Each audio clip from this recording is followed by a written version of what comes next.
Greenland isn't just ice and snow. It's one of the most strategically valuable pieces of land on Earth. The US has tried to buy it before. Now, American leaders are openly talking about it again. Is this a calculated move to protect national security, or a step too far? Crucial talks are due to take place in Washington tomorrow. Greenland should be part of the United States. That is the formal position of the U.S. government. Today, we break down the facts, the history, and the competing narratives shaping the debate. These are the facts. U.S. interest in Greenland goes back more than a century.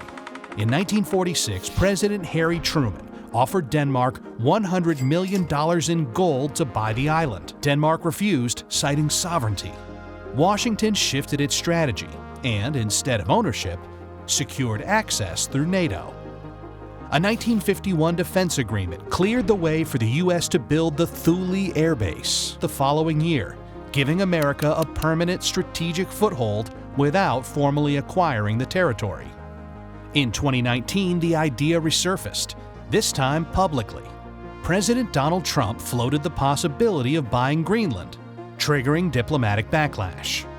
Denmark called the proposal absurd, canceled a planned state visit, and the episode drew widespread criticism. But the rupture didn't last. In the years that followed, cooperation quietly resumed through a joint U.S.-Greenland mineral survey, $12.1 million in civilian development funding, and the reopening of the U.S. consulate in Nuuk. After the 2026 operation to seize Venezuelan President Nicolás Maduro, the debate over Greenland took a sharper turn. In Washington, the White House made it clear that Greenland wasn't just a strategic interest.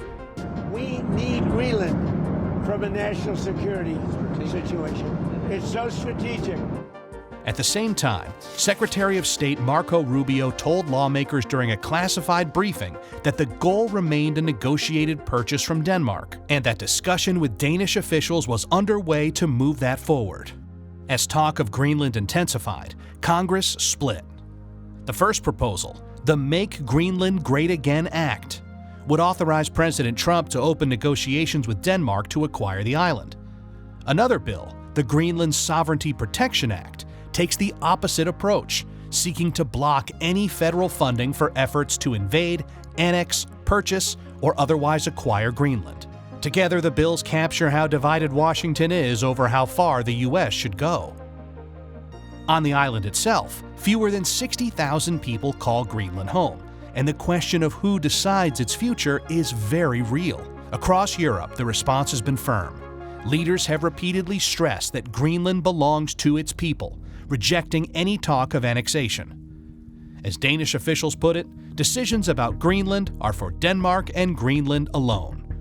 Denmark has warned that any attack by the United States on a fellow ally would severely undermine the NATO alliance.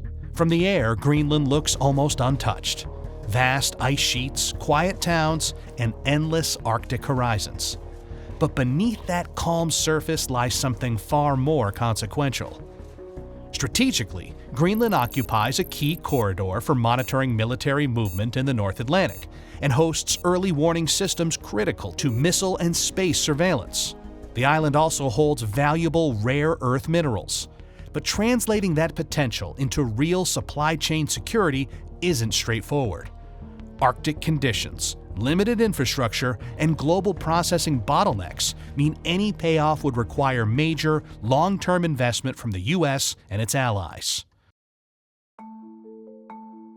Behind the headlines and diplomatic statements is a vast, sparsely populated island and the people who live there. These are the major events that define the U.S.-Greenland relationship. What they mean depends on the narrative you follow.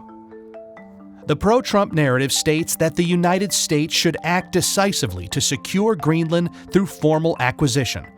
Control of the island would strengthen oversight of Arctic sea lanes, early warning systems, critical mineral resources, and space domain awareness. Previous U.S. interest in purchasing Greenland reflects enduring strategic logic, as completing such an acquisition through lawful procedures and fair compensation would reduce strategic uncertainty. The anti-Trump narrative states that Greenland already secures North America's Arctic flank through the 1951 Defense Treaty, Pudufik Space Base's missile warning capabilities, and diplomatic engagement. Trump does not possess the unilateral power to purchase or annex foreign territory.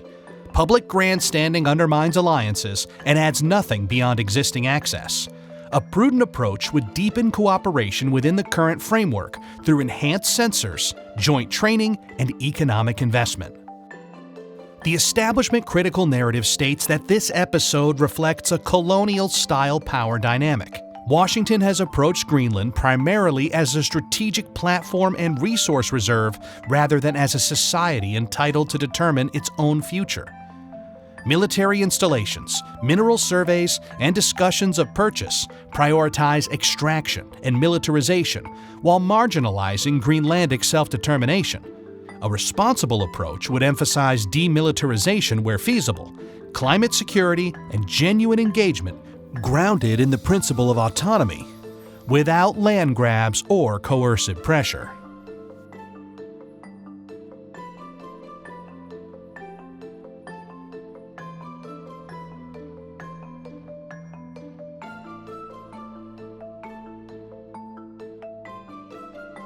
Let us know in the comments, and visit Verity.news for more of the biggest stories.